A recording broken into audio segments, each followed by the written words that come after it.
Salut, ici Héloïse pour Afrique Active et aujourd'hui on va voir ensemble les freins qui peuvent s'imposer à vous quand vous créez une asso qui va intervenir à l'étranger.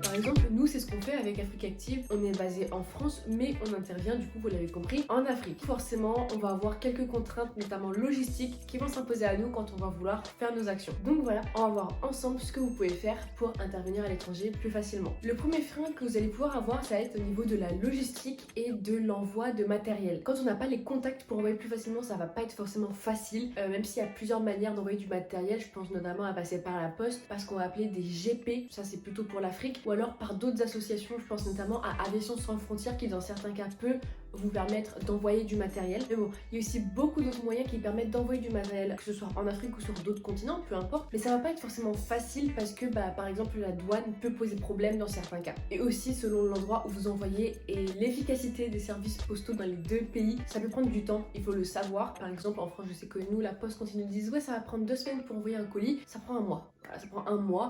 Le temps que le colis arrive jusqu'à l'autre pays, parce qu'une fois qu'il est dans le pays c'est très rapide, mais le temps qu'il arrive jusqu'à là-bas ça prend pas 2 semaines en général. Un autre frein que vous allez peut-être avoir, c'est au niveau de la déclaration de vos activités. Regardez, parfois dans certains pays vous allez avoir besoin de déclarer toutes vos actions dans le pays. Ça va vraiment dépendre de l'activité que vous allez avoir cette fois, et là je peux pas vraiment vous donner de réponse concrète à vos questions par rapport à ça, parce que c'est vraiment du cas par cas en fonction de l'activité que vous allez avoir. Il y a des choses à prendre en compte, notamment le fait d'avoir une activité commerciale et plein de choses comme ça qui font que ça va changer à chaque association. Aussi, renseignez-vous bien sur les déclarations, parce que si vous déclarez mal quelque chose ou si vous ne déclarez pas quelque chose que vous allez devoir déclarer, et vous risquez d'avoir des gros problèmes avec les autorités. Donc renseignez-vous et déclarez bien comme il faut.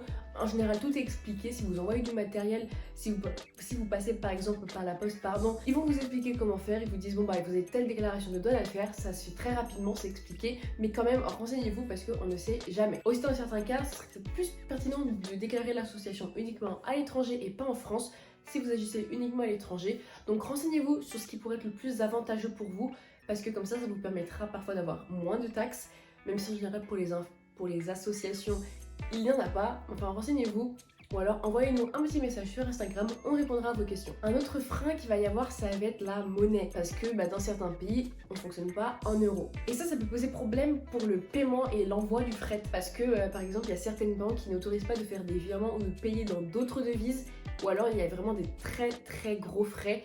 Et vous pouvez passer sinon par des services comme Western Union ou quoi, dans certains cas c'est pas toujours le cas, renseignez-vous encore une fois. Mais voilà, en général au plus simple si on veut faire un virement, toutes les banques n'autorisent pas de faire des virements à l'étranger, ou alors seulement sous certaines conditions et souvent avec des frais assez importants. Donc c'est dommage parce que l'argent on veut s'en servir pour faire des choses bien, pour résoudre des problèmes, répondre à des problématiques. Mais s'il y a une partie de notre budget qui part dans la banque, forcément ça rend la chose un petit peu plus compliquée. Renseignez-vous aussi parce que pour une association, du moins en France, vous ne pouvez pas retirer du cash sans avoir une justification derrière. L'argent d'une association, ce n'est pas pour vous, c'est pour votre association, et c'est pour ça que c'est assez réglementé si vous voulez retirer du cash, parce qu'il faut avoir une bonne raison derrière, une justification qui tient la route et qui est vraiment valable. Ça c'est quelque chose que vous pouvez voir directement avec votre banque au tout début de votre association, qui vous permet d'avoir certaines options pour les transferts d'argent à l'étranger. Ça peut vraiment vous faciliter la tâche. Parfois il y aura quelques frais de plus, quelques euros de plus sur votre cotisation, mais ça peut valoir le coup selon votre activité. Un autre frein qui va s'imposer parfois pendant l'envoi du matériel, pour revenir sur le premier point, c'est le format du matériel. Ok, vous avez trouvé par quel moyen vous voulez passer pour envoyer votre matériel, mais maintenant ce qui va poser problème c'est le format. Parfois l'objet sera trop grand,